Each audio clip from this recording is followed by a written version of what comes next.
Hello friends, রবিবারে দেখলে তো আমরা কীভাবে লাইনে দাঁড়িয়ে জল্পেশ মন্দিরে বাবার মাথায় জল ঢেলেছি। তো এটা দুটো পার্ট করেছি, যেহেতু অনেক বড় হয়ে যাচ্ছিলো ভিডিওটা, তাই দুটো পার্টে ভাগ করেছি। আর এই দেখো, এটা একটা কাকিমার দোকানে আমরা খাওয়া দাওয়া করলাম, মিষ্টি টিষ্টি খাওয়া দাওয়া করে, যাই হোক যেরকম ভাত খেয়েছি, খেয়ে দিয়ে তারপরে আমরা বেরিয়ে পড়লাম। কী সুন্দর রাস্তা, তিস্তা নদীর ব্রিজের ওপর দিয়ে, তিস্তা নদীর উপর দিয়ে এসে তারপরে দেখো চা বাগান দিয়ে আমরা এখন মানে ইয়েতে আসছি, যে বোদাগঞ্জে। ভুল করে বোদাগঞ্জে প্রথমে ঢুকে গেছি, কিন্তু ওই মন্দিরটা আমরা কিছুদিন আগেই ঘুরে গেছিলাম।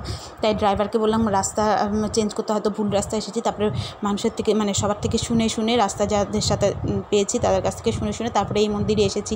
আর এই মন্দিরটা আমরা অনেক আগে এসেছি, বিয়ের আগে। তো এটাতে প্রথম মানে শ্বশুর শাশুড়ি এসেছে, তো ভালোই লাগলো। এই মন্দিরটা পুড়ে গেছিলো, তারপরে আবার এটাকে নতুন করে তৈরি করা হয়েছে। তো ভালো লাগছে বেশ এই মন্দিরটাতে এসে। তিনটা পাঠ করে মানে ভাগ করা মন্দিরটা, এটা আসল মন্দির। এখানটায় সব দেবী চৌধুরানী আর ভবানী পাঠকের মূর্তিগুলো আছে। আর দেখে এত ভালো লাগছে, মূর্তিগুলোর থেকে মানে চোখ সরানো যাচ্ছে না, নতুনভাবে তৈরি করেছে মূর্তিগুলো। আর ওইদিকে ভাঙা মূর্তিগুলো পড়ে আছে। আর আরেক পাশে আরেকটা ঘর আছে, ওখানটা ওই মন্দিরটা এখনও পুরোপুরি তৈরি হয়নি। আর এদিকে দাদা ভাইয়ের জুতো খুলে দিতে সাহায্য করছে।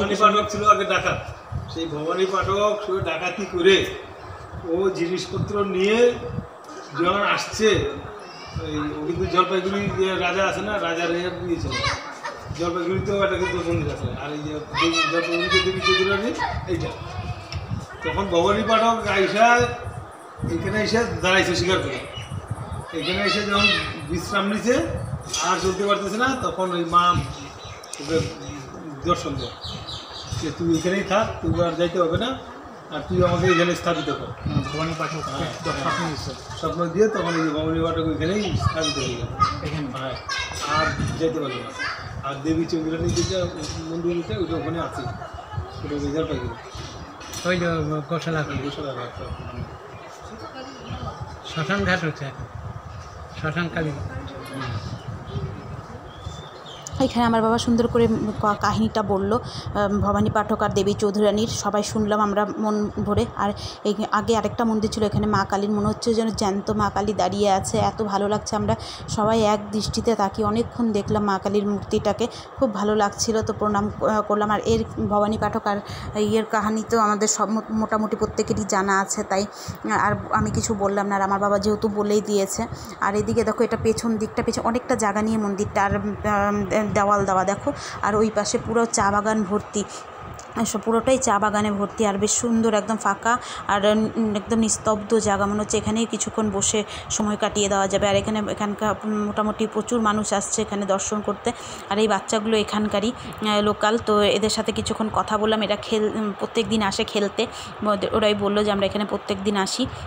তারপরে কিছুক্ষণ ওরা খেলছিল, আমরা ফটো তুলে কিছুক্ষণ একটু টাইম কাটিয়ে একটু মন্দির থেকে বেরিয়ে আসলাম। এই যে চা বাগানে একটু ফটো তুলবো বলে, তো সবাই মিলে ওই যে আসলাম। আর বাচ্চাগুলো তো দুষ্টুমি করছে, দৌড়াদৌড়ি ছুটোছুটি। তো আমরা একটু চা বাগানে একটু ঘুরলাম, তারপরে ফটো তুলে বেরিয়ে পড়লাম। আবার চা বাগান দিয়েই বেরিয়ে পড়লাম বাড়ি যাওয়ার উদ্দেশ্যে। তো বাড়ি যাওয়ার পথে যেহেতু আমরা শাওডাঙ্গি হয়ে যাচ্ছিলাম, তার জন্য সেখানে আবার ভাবলাম যে একটু আশ্রমে ঢুকে যায়, কারণ অনেক দিন হয়ে গেলো আশ্রমে আসি না। তাই আর এখানকার চা বাগানের ইয়েগুলো যে এত ভালো লাগছে, ছোটো ছোটো পাহাড়ের মতন হয়ে গেছে। আর মানে এত ভালো লাগছিলো দেখতে, চারপাশটা প্রকৃতিটা খুব সুন্দর, সবুজ যে ঘেরা। তো এই দেখতে দেখতে চলে আসলাম আমরা হলো শাওডাঙ্গি আশ্রমে। যেহেতু অনেক দিন বাদে আসলাম, শাশুড়িও আসেননি, তো ওরাও বললো ঠিক আছে যাবো, তাই চলে আসলাম। তো এটা তো আমার পছন্দের একটা জায়গা, খুব ভাল লাগে। এটারও পরিবেশ, এখানকারও পরিবেশ খুব সুন্দর, চারদিকে গাছপালা সবুজ আর একদম স্তব্ধ, সব মানে খুব সুন্দর শান্ত পরিবেশ।